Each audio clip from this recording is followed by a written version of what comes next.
So many birds. Would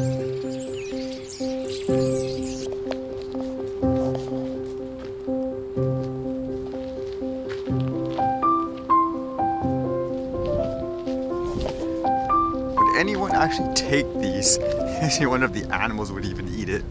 So much to digest from yesterday about the drone regulations and stuff like that.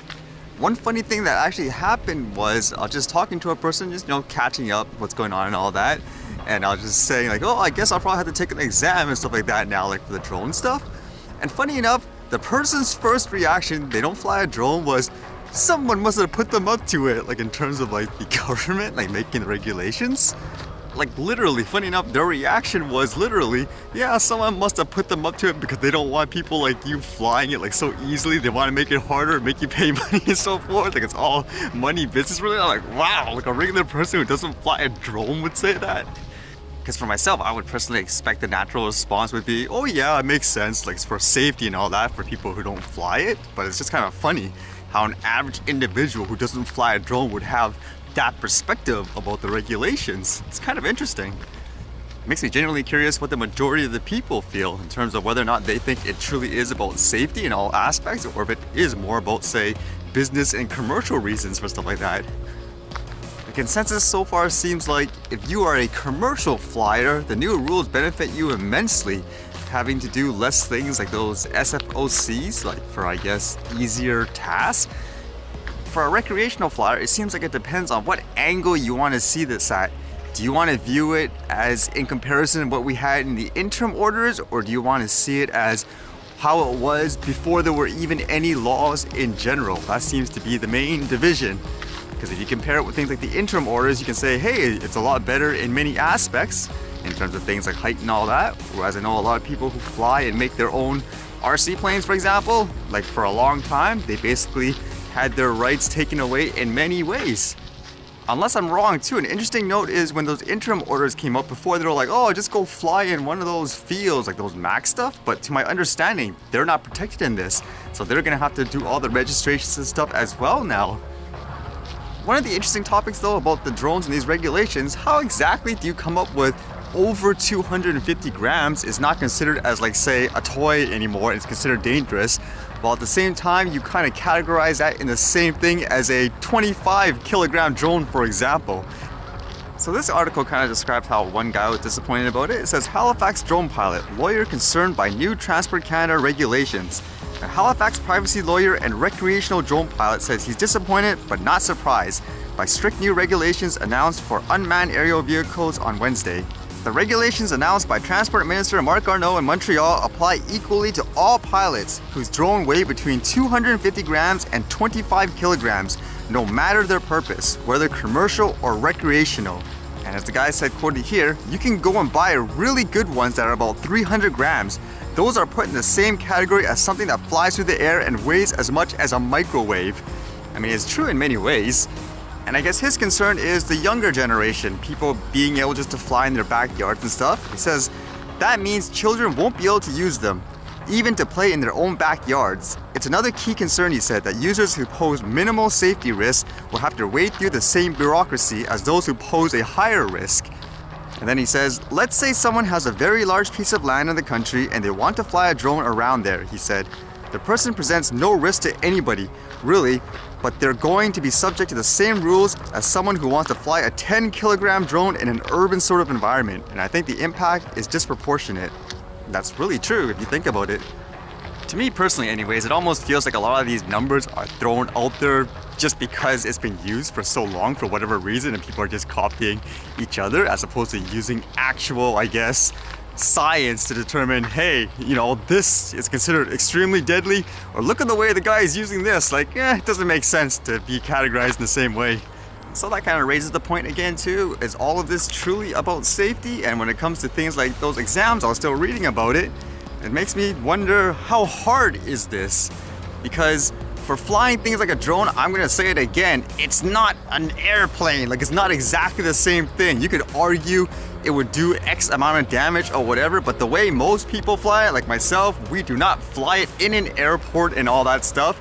And I would argue, if you think it's the same thing, I said it before, do you think the best pilot in the world, trained in all that, if you gave them a drone and they never flew it before, do you think they can fly better than, say, someone who's really into tech, like even like, say, video games? Would you bet your money that the guy who plays video games really hardcore professionally can fly the drone better, or say the professional pilot? Like, it's not exactly the same thing.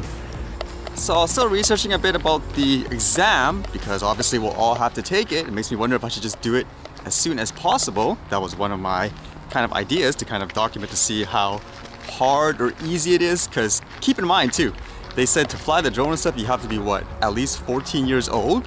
So my assumption, if you were from the outside, is this is meant for people who just buy the drone off a shelf, like a modern day one, and this is to keep them updated where you can fly, where you can, and to be safe. But is that the case? Or do they overcomplicate it so much where they want to, in a sense, commercialize it and all that? Like what people say, it's all about money. So I think that would be an interesting kind of test. So like the first thing it says on the site here about the online exams. Exams are now open. We strongly recommend that you attend a drone flight school before attempting the exam. Why? The exam covers a lot of new rules you may not know yet. So is this exam going to be all about basic regulations, how to fly the drone safely? Or is it just going to be so overcomplicated with all this jargon that you don't necessarily need to know as a regular recreational drone flyer, where they're forcing you to spend money in schools and stuff like that? So that'll be kind of interesting, I think. Because in a funny way, even though I made the videos and stuff for fun, I flew the drone, learned how to fly it. I'm probably one of the best documented examples where someone completely green basically bought the drone just from the box, for example, if that's what you want to say, took it out of the box, started flying, I learned it.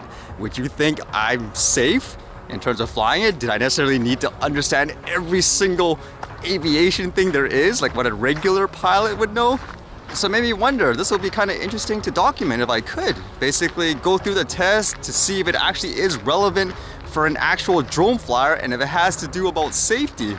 Although I was reading this, like it says for things like the examination rules, it says, no person shall, in respect of an examination taken under this division, copy or remove from any place all or any portion of the text of the examination. So could I technically film myself as I go through it and give commentary about it? Because I think this is an important type of documentation to show whether or not, again, this is truly about safety and drone flyers specifically.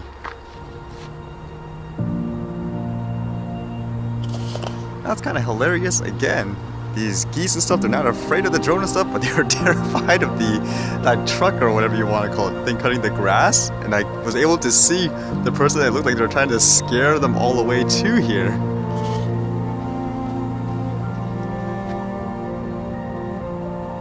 I just find it hilarious because if you guys remember things like the interim order where it says you have to stay away from the animals because you're going to be harassing them and all that, but then from my experience, they really don't care. It just depends on how you fly it. And there's so many other things in life that actually do like distract them or scare them, like in that example.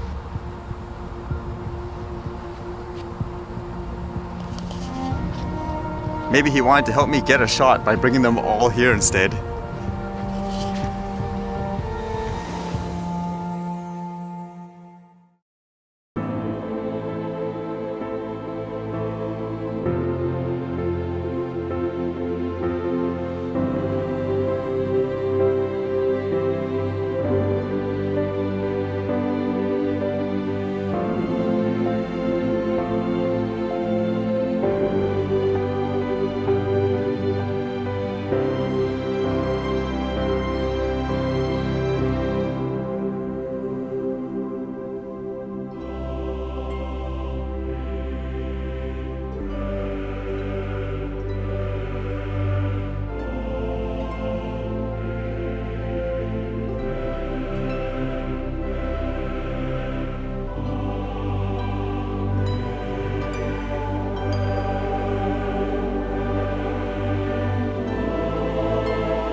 Alright, see you guys later.